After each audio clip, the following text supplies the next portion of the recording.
보유세가 책정되었습니다. 6월 1일은 무슨 날? 보유세 부과되는 날. 일단 종부세 강화 법안은 20대 국회 통과가 무산되었죠. 그 핵심인 종부세 인상안이 20대 국회 첫 관문에서 막히고 만 것이다. 하지만 이제 21대 국회에서 재추진은 물론 의석수가 많아졌으니까 반대를 고수하더라도 통과하기는 훨씬 쉬워졌죠. 그러니까 이번에 못했다 이거지 앞으로도 못한다는 아니죠. 오늘 되자마자 아니나 다를까 오늘은 보유세 기준일이고 절세용 부동산 급매물 사라진다. 바로 이런 기사 뜨죠. 5월까지 잔금 완납을 조건으로 내걸었던 아파트 급매물이 많았었다. 최근에 많았던 이유는 이것 때문이다. 오로지 집값 떨어지고 있는 추세였음에도 오로지 이것 때문이다. 이런 식으로 이야기하잖아요. 9억 원 이상 주택 공시가격이 작년보다 21.12% 오른 영향이고 초고가 아파트는 26% 이상 상승했다. 게다가 작년에 세부담 상한선에 넘겨 부과되지 않는 보유세도 반영돼서 요거 절세하려고 내놨었는데 이제 오늘 부과됐으니까 급매 사라질 것이다. 이런 식으로 이야기하고 있는 거죠. 자, 종부세 개편안 원래는 12.16 대책으로 인해서 일반도 0.1에서 0.3%포인트 오르기로 돼 있었고 다주택자 조정대상 지역 2주택 혹은 3주택 이상의 경우는 0.2에서 0.8%포인트 올리기로 했었죠. 반대에 부딪혀서 그러지. 하지만 21대 국회에서 아마 내년 넘어가기 전에 이거부터 빨리 먼저 추진할 것으로 보입니다. 왜냐면 이거를 추진하냐 안 하느냐에 따라서 그때 가서 추진해도 되지 않아요? 일단 부동산 지금 또 심리 자체를 다시 부추기고 있기 때문에 그 심리를 억제하기 위해서라도 어차피 내년 6월에 부과될 거라도 지금 미리미리 추진할 가능성이 높다. 이렇게 보이죠. 그 다음에 공정가액 비율 매년 5%포인트씩 올라가서 내년에는 95%, 그 다음에 2022년에 100%까지 맞춘다. 이런 내용도 있었죠. 공시가격 현실화율이 저렴한 아파트의 경우 조금 낮아지긴 했지만 비싼 아파트의 경우 현실화율이 더욱 높아지고 있다. 그쵸? 그때 9억에서 12억은 70%, 그 다음에 12억에서 15억은 75%, 그리고 30억 이상은 80%로 맞추겠다 고 했던 걸로 기억하는데 거의 맞춰져 가고 있다. 그러면서 보유세 강화가 언제부터 됐냐 라고 하면 2018년 9.13 대책으로부터 시작되죠. 그래서 9.13이니까 6월 전이니까 18년에는 별로 없다가 19년, 20년에 엄청나게 이의 신청하고 있다. 그런데 실질적으로 생각을 해봅시다. 공시가격 현실화율이라는 건 현실을 맞지 않는 공시가격이 나오고 있었다. 그 소리죠. 그러면은 지금 80%에 가까운 현실화율이더라도 사실은 100%에 내야 될 거에서 20%덜 내는 셈이니까 불만을 가질 필요가 없는 거죠. 이의 신청 건수 자꾸 생기면은 공시가격 다 없애버리고 실거래가로 해도 될 것 같은데, 그죠? 아니면 호가를 하든가 단지별로 그래가지고 지금 시세 오르고 있다 KB에서 부동산 114에서 그 시세에 맞춰서 하면은 이의 신청 안 생기나요? 그동안 혜택을 받는데 혜택을 덜 보게 되니까 불만이다. 그래서 지금 이의 신청하는 거죠. 그러면은 이렇게 이의 신청이 많을 정도로 부담이 되는 거면은 부동산이 돈이 안 되는 거여야 되는데 늘 얘기하죠. 부동산 계속 돈 된다고 지금 사야 할 때라고 계속 난리치는데 그러면서 왜 이의 신청은 이렇게 많이 하죠? 본인들이 하는 거에 대해서 돈은 벌고 싶지만 사회 환원은 그만큼 안 하겠다. 불로소득을 올리지만 세금은 안 내겠다. 이런 소리죠. 주택시장 안정화 방안 또 여기 문제가 됐던 게 이번에 그래도 조금 어차피 고가주택 같은 경우 세부담 상한에 걸리기 때문에 상승폭은 거기서 거긴데 세부담 상한이 300%로 늘어나는 거 다주택자 이거 하나만 막혀서 고가주택의 부담은 조금 덜어졌더라. 이런 상황인 거죠. 그러면서 보면은 아직도 지금도 보유세 비싸다 한다. 근데 작년 기준으로 생각해보면 어때요? 보유세 강화 전제. 우리나라는 보유세 실효세율이 외국에 비해 현저히 낮다. 물론 우리나라처럼 보유세 혹은 재산세나 종부세로 이루어진 보유세가 아니라 다른 형식으로 걷기 때문에 비교하기 쉽지 않다라고 이야기하는 사람들은 보유세 올리지 말자고 하는 측이죠.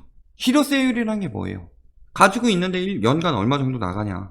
그런데 거의 안 나간다. 0.16%다. OECD 평균의 절반 수준이다. 절반도 안 된다. 그럼에도 불구하고 무슨 이의 신청이 저렇게 많아요.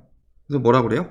고액 과다 부동산 보유자들에게 적정한 수준의 세금을 부과하기 위해 만들어졌지만 반대론자들은 세금 폭탄 프레임을 잡고 있다. 고액 과다 부동산에 왜 세금을 부과해야 돼요? 고액 가진 사람이 죄예요?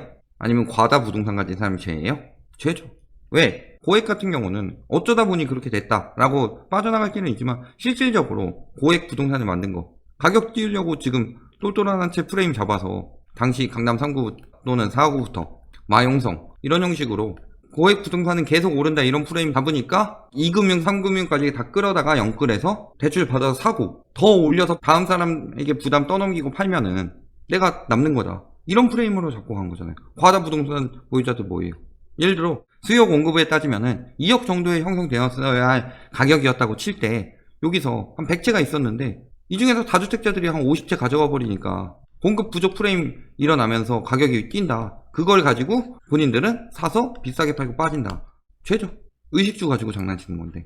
시장 자본주의의 논리라고 하는데 시장 자본주의 논리에도 투자의 개념으로 생산성을 높여서 불로소득 취한다. 이런 거면 괜찮지만 지금처럼 투기의 개념으로 생산성이랑 전혀 관련 없이 유동성을 가지고 누군가 손해보도록 만들어서 내가 이익 보는 거. 그 중에서도 부동산의 경우는 인간 삶에 필요한 의식주 중 하나를 가지고 이직거래를 하는 것이기 때문에 예전부터 시장에 맞게 돌아가게 둬야 한다는 사람들도 부동산 투기에 대해서는 굉장히 부정적으로 봤었죠. 그렇죠? 저희가 많은 영상에서 얘기했지만 예를 들어 보이지 않는 손을 얘기한 애덤 스미스 뭐라 그래요? 시장 경제는 보이지 않는 손에 의해서 그 보이지 않는 손이 수요 공급이죠. 그거에 따라서 자동으로 돌아가게 된다. 이런 게 보통 그 사람의 이론이잖아요. 시장 경제에 맡겨라. 근데 그 사람도 부동산 지대로 불로소득을 올리는 사람들은 사회의 기생충이다 라고 했어요. 그런 불로소득은 생산성 저하시키죠. 근데 이게 무슨 세금 폭탄이에요. 당연히 내야 되는 거지. 그러니까 세금 폭탄 맞고 싶지 않으면 집값을 낮추면 돼요. 어려울 거 없죠. 이제는 뭐까지 한다? 거래세, 보유세, 양도세 합치면 한국 부동산 세수 OECD 2위다. 양도세와 거래세는 한 번만 내죠. 보유세는 매년 내죠. 그러니까 어느 쪽의 비중이 큰가에 따라서 얼마나 투기가 잘 억제되는가가 나오겠죠. 근데 비중은 우리나라는 거래세만 세죠. 거래세만. 보유세 보세요 지금. 거기다가 이 보유세도 대부분의 나라들이 공시가격 사용하지 않죠. 근데 우리나라는 거기서 한 60, 70% 왔다 갔다 하는 거기에 0.9%로 들어가는 거니까 훨씬 낫죠. 그런데 어떻게든 세금이 비싸다, 세금이 과하다, 세금 때려봤자 못 잡는다 뭐 이런 식으로 프레임 만들기 위해서 합치죠. 그걸 왜 합쳐요? 그러면은 10억짜리 집에 전세 8억 들어가는 거랑 반전세 6억에 뭐 100만원 들어가는 거랑 월세로 1억에 한 300만원이라고 합시다. 했으면은 얘는 8억이고 합치면 6억 100이고 합치면 1억 300이니까 월세 사는 게 가장 이득이다. 이렇게 얘기하는 건 똑같은 거죠. 이거는 월세 개념으로 나가는 거고 이거는 시작할 때 한 번만 내는 건데 뭐 환급되진 않지만 뭐 이거는 다를 게 뭐가 있어요. 되도 않는 얘기죠. 그리고 거기 뭐 취득세율 같은 경우도 언제 높였다? 사실은 보유세를 높여가지고 유지를 해야 되는데 리먼 터지고 나서 보유세나 이런 거는 다 깎아버리고 공시가격도 현실화에 계속 안 맞추고 거의 안 올리고 그러면서 세수는 부동산 투기에게 유도해서 거래량만 늘리고서 뭐만 했어요? 그때 올렸잖아요. 다주택자 4% 취득세 2013년 7월 이후 다주택자 4등 부과 폐지 하고서 거래세만 높여놨다. 그러니까 거래 투기 유도해서 거래 많이 하게 해서 그쪽으로 세수 확보한 거죠. 그러면서 빚으로 부동산 가격 올려놓고 경제 성장률 늘리고 세수 확보도 되고 얼마나 좋아요. 어차피 떠넘기면 되니까 다음에. 그래서 지금은 일단은 취득세 같은 경우 아직 낮추지 않는 이유는 간단해요. 취득세, 양도세 이거 풀어주면은 거래 잘 될 텐데 왜 안 낮춰줘요? 일단 양도세 낮추면은 투기 수요 다시 들어온다. 그러니까 투기 수요 매물도 나오지만 투기 수요가 유입도 된다. 그러니까 양도세는 함부로 안 낮추죠. 그리고 취득세 같은 경우도 지금 사지 마라. 보유세는 높지만 지금 사지 마라. 보유세 높여가지고 집값 가격 떨어진 다음에 그때쯤 되면은 보유세 선진국 수준까지 올리고 집값도 안정적으로 되면은 그때 낮춰도 늦지 않잖아요. 그러니까 지금 사지 마라. 이런 의도죠 지금. 자, 우리나라 경제력 두세 배 격차 이후 일본이랑 뭐가 문제예요? 부동산에 쏠린 자산들. 우리나라만은 아니겠지만 이상하게 우리나라가 부동산 안전자산으로 생각한다. 언제부터? 닷컴버블 터지고 나서. 저희 예전에 닷컴버블 영상 올렸었죠. 그때 주식 했다가 번 사람들도 있지만 망한 사람들 많죠. 특히 못 모르고 아무것도 모르고 들어온 사람들. 그러니까 부동산이건 주식이건 당시에 뭐 재테크다 이런 식으로 해가지고 공부를 해서 할 생각이 아니라 일단 사놓고 오르고 사놓고 오르고 그때는 신흥국이니까 한창 오를 때였죠. 그러다가 주식은 한번 망했으니까 주식하면은 패가망신한다 뭐 주식에서 뭐 100만원 만드는 법 200만원을 투자하면 된다 뭐 이런 농담들이 계속 돌면서 주식으로 안 가고 그 자금이 다 부동산으로 몰렸었죠. 그러면서 부동산도 떨어졌어요. 언제? IMF 때? 리먼 때. 1기 신도시 처음 들어올 때도 서울 부동산 떨어졌고. 근데 뭐라고요? IMF 때는 경제 위기여서, 리먼 때도 경제 위기여서 떨어졌다. 그럼 이번에도 경제 위기인데 왜 오른다고 그래요? 리먼 때보다 훨씬 위험하다고 그러는데. 그러면서 아직도 부동산은 오른다. 그리고 부동산 자산 비중이 굉장히 높다. 국가 자산별 GDP 배율이란 건 뭐예요? 한국의 부동산 자산은 국내 총생산의 7배 수준이다.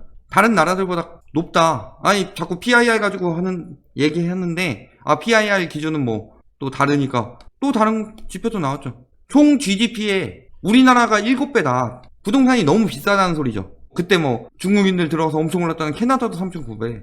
집값이 비싸가지고 배에서 산다는 영국도 4.4배인데 우리나라는 7.0배다. 그것도 7.0배에서 핵심은 뭐예요? 그 중에서도 격차가 엄청나게 심해가지고 지방은 거품이 얼마 안 낀 반면에 서울에는 엄청나게 꼈죠. 그러면 서울에는 7배 정도라고 저 정도 배율로 볼 수가 없는 거잖아요. 지역별로 비교해보면. 그러면 우리나라가 굉장히 거품이 많이 끼었는데도 저평가되었다느니 입지는 배신 안 하니까 뭐 더 오른다느니 이딴 개소리들 날려대고 있는 거잖아요. 이렇게나 많이 차요. 생산자산 보세요. 우리나라 생산자산 낮지 않아요? 생산자산이라는 건 뭐 공장이나 뭐 이렇게 생산할 수 있는 시설들의 그 총 자산을 말하는 건데 2018년 기준이죠. 그런데 이것도 낮진 않다. 근데 너무 부동산에 다 쏠려 있다는 거죠. 그러니까 생산자산 아무리 많으면 뭐예요? 근로의욕 떨어지는데. 내가 평생 일해서 돈 벌어서 연봉 1억 받아가지고 아득바득 아껴가지고 한 8천 모았다고 칩시다. 근데 서울 아파트 가격은 그 당시에 막 2억씩 오르고 막 이러니까 당연히 근로의욕 떨어지고 사람들 다 돈 안 벌려고 그러고 일해서 돈 버는 건 뭐 바보인 것처럼 빨리 회사 그만두고 재테크 하는 게 뭐 성공한 인생인 것처럼 이야기하고 나라 망친 거리를 다 하고 있죠. 매국노들이죠. 그러고 있다. 하지만 보유세 많이 올랐죠. 거기다 추가로 뭐 있어요? 임대소득 과세 강화. 그러니까 이거는 일종의 다주택자들이 보유세 비슷하게 나가는 거죠. 세금 강화죠. 그러니까 집이 많으면은 보유세도 내야 되는데 그거를 임대를 내줬으면은 임대에 대한 소득도 내야 된다. 특히 2주택 이상 소유자와 보증금 합계가 3억을 초과하는 3주택 이상 소유자는 소득 신고하고 산출세액 납부해야 되고 2천만 원 이하 연간 임대소득도 전면과세에 들어갔다. 거기다가 3주택 이상이면 뭐도 돼요? 임대소득이면은 월세 안 넣으면 되잖아. 전세만 놓더라도 3주택 이상이면 뭐 돼요? 환산해서 세금 받는다. 왜? 이 전세를 놓고 집을 샀다는 거, 갭투기를 했다는 거 자체가 뭐다? 갭투기 하는 이유는 시대 차익 보기 위해서. 시대 차익이라는 게 뭐예요? 내가 집을 사가지고 2년 동안 내가 사용하든 다른 사람이 사용하든 오히려 낡게 만들어 놓고 가격은 더 비싸게 팔겠다. 이게 시대 차익이잖아요. 개발이 들어와서 가치가 높아지는 경우도 있겠지만 대부분 그냥 가지고 있다가 비싸게 파는 거잖아요. 나보다 더 낡은 집을 다음 사람에게 비싸게 팔아서 그 사람이 손해보게 만들어서 내가 이익을 보도록 하는, 그게 갭투기 하는 이유죠. 그러니까 갭투기 하지 마라. 그거 다 세금 걷겠다. 이 소리잖아요. 전세에 대해서도. 여기다가 장기 임대 등록했을 경우 임대소득세는 15만 4천 원이고 미등록의 경우는 임대소득세가 123만 2천 원이다. 그렇죠? 이렇게 차이가 나요. 뭐예요? 첫 번째는 단기 시대 차익 노리면 세금 더 내라. 임대주택 등록 안 하는 이유 뭐예요? 4년 동안 못 파니까 뭐 하고 있어야 돼요? 가지고 나서 월세를 받든 전세를 놓든 하면서 가격도 더 뛰어서 팔려고 하는데 단기적으로 그럴 거면 세금 더 내라. 그리고 두 번째는 아니면 임대사업 등록해라. 예전에는 임대사업 등록하면은 혜택을 많이 줬기 때문에 임대사업을 많이 등록했었죠. 9.13 이전까지. 그 2017년 12월 이후에. 그렇게 얘기를 해서 등록을 해놓고서 어느 정도 파악이 된 다음에 혜택 줄이고 이제 등록 안 하면은 오히려 페널티를 주는 형식으로 가게 돼서 임대사업 등록 유도하는 거죠. 이거 2021년에 신고제 들어가죠. 전월세. 플러스로 여기 지금 계획하고 있는 게 상한제랑 계약갱신 청구권. 이거를 할 때 5% 상한을 주는 거죠. 지금 연 5%가 아니라 계약 시 5%로 지금 이야기가 나오고 있는데 이거는 임대사업자는 당연히 해야 되는 거니까 예를 들어서 인근에 100채 중에서 임대사업자가 한 50채는 실거주고 이 나머지 중에서 한 30채가 임대사업자다. 등록이 돼 있다. 그러면 얘네는 5%밖에 못 올리죠.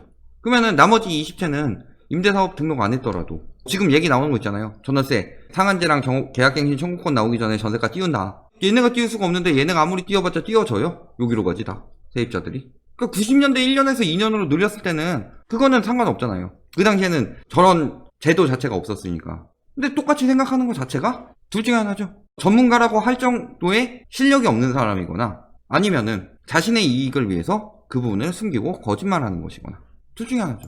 자, 거기다가 뭐가 문제다? 지금 갭 투기 하거나 혹은 임대로 소득을 올리는 사람들, 월세로, 이 사람들이 분명히 불로소득을 벌었거나 아니면은 엄청 큰 불로소득을 노리고서 부동산 시장을 부채질해서 사람들의 비소비 지출을 늘리는 이 원흉들이 뭘 하고 있다? 이직거리라면서도 직업이 없으면은 피부양자라시고 국가의 혜택은 받고 있더라. 건강보험료는 안 내고 건강보험 혜택은 받고 있더라. 그러니까 이 과세 대상 소득이 1원이라도 발생하면 건강보험 피부양자가 될 수 없다. 근데 월세는 대부분 소득 신고가 되니까 지금 여태까지 안 되던 갭투기들 자산은 많은데 보험료는 안 내고 있었죠. 건보료는 세금 다 떼어먹고 저기 이리저리 피해가고 있었죠. 이런 거 다 내야 된다. 이거 가지고 징징대면 안 되죠. 근데 자, 앞으로 하반기 정책 방향도 얘기했지만 6월 1일 오늘 발표된 거예요. 종부세법, 종부세율 인상, 세부담 상한 상향, 세액 공제율 10% 인상. 자, 그러니까 여기까지 어차피 이거 다 12, 16에 있던 건데 20대 때 통과 못했던 거 21대 때 통과시키겠다 이 뜻이죠. 특히 나이 많으신 분들 보유세 올라가는 거 부담되는 거 아니야. 거기 뭐 시세 차익 보려고 한 게 아니라 실수요로 계속 오래 살고 계셨는데 너무 과한 거 아니냐. 그러니까 세액 공제도 지금 들어갈 계획이다. 세액 공제율 10%포인트 인상. 그러니까 공제는 더 해주겠다. 고령자는 저기 소득이 없으니까. 그 다음에 뭐 소득세법, 장기 보유 특별 공제의 거주 기간 요건 추가. 원래 그냥 보유로 80%까지 가능했었는데 40, 40으로 나눈 거죠. 그 다음에 2년 미만 보유주택 양도소득세율 인상. 내년부터죠. 양도세 중과 주택수의 분양권 포함. 분양권 투기도 주택수에 포함해서 세금 더 내라. 분양권 투기가 더 악질이죠. 어떻게 따지면. 소액 가지고 권리만 가지고 장사한 거니까. 다 이렇게 들어간다. 그러니까 앞으로도 세금은 계속 강화될 것이다. 거기다가 10년 뒤부터 취득세 세수 줄어든다. 보유세 확대 필요. 그러니까 보유세는 늘리고 취득세는 줄인다. 아까 더해서 얘기했잖아요. 우리 더해서 높다. 아니라 보유세는 늘리고 취득세는 줄인다. 앞으로 그렇게 될 것이다. 하지만 보유세 조세 부담률과 실효세율은 OECD 주요 국가에 비해서도 낮기 때문에 보유세 부담은 늘릴 것이다. 결론. 보유세 종부세율 법안 통과 안 됐다고 뭐 부동산 다시 오를까 뭐 이런 이야기도 하는데, 첫 번째, 이 신청 보면은 작년보다 더 심하죠. 보유세 부담 크다. 특히 누가? 다주택자와 고가주택 보유자. 내가 사는 고가주택은 왜요? 거기도 다 빚 잔뜩 내가지고 홈테크해서 하는 건데 뭐 본인이 뭐 불편한 거를 왜 자본주의 사회에서. 그게 아니고 그거 다 빚 내가지고 가격 띄우기 해서 팔려고 그러는 거죠. 그죠? 두 번째, 여기에 임대 소득 과세 강화 되면서 누구들한테 타격한다? 특히 다주택자들. 그러니까 보유세가 많이 나가서 문제가 되는 거는 매년 빠져나가는 돈이 많기 때문이죠. 근데 거기에다 다주택자들은 임대소득에 대한 과세도 강화됐다. 그러니까 빠져나간 돈이 훨씬 더 많아졌다. 그리고 여기서 끝이에요. 내년 공시가격 현실화 더 시킬 예정이죠. 그 다음에 또 보유세율 강화 20대에선 통과 못했지만 21대에서는 훨씬 더 표가 많아졌다. 통과 가능성 굉장히 높아졌죠. 그 다음에 공정가액 비율 매년 5%포인트씩 오른다. 그럼에도 불구하고 집값 더 올려서 더 가지고 있으라고 하세요. 세금 많이 내면 애국자죠. 저들이 충분히 애국을 하고 나서 싸게 내놓든 아니면 그냥 싸게 내놓든 기다리면 된다. 그리고 여기서 더 오를 가능성은 굉장히 적다. 왜냐면 이미 아까 이야기했지만 부동산 가격 거품은 굉장히 많이 끼었고 거기다가 가계부채 부담도 이미 상한선까지 도달했다. 거기다가 대출 받기도 점점 더 힘들어진다. 그랬을 때 수요는 줄어들고 가지고 있는 부담은 커지는데 가격이 계속 오르고 바닥 찍고 다시 오른다? 말도 안 되는 소리다. 이번에 보유세는 너무 많이 나왔고 내년에는 진짜 너무 많이 나올 거고 내후년에는 진짜 정말 너무 많이 나올 것이다. 이 부분 꼭 기억해 두시고 결국에는 오를 거다 라는 생각을 가지고 있으면 버티시면 됩니다. 세금 많이 내고.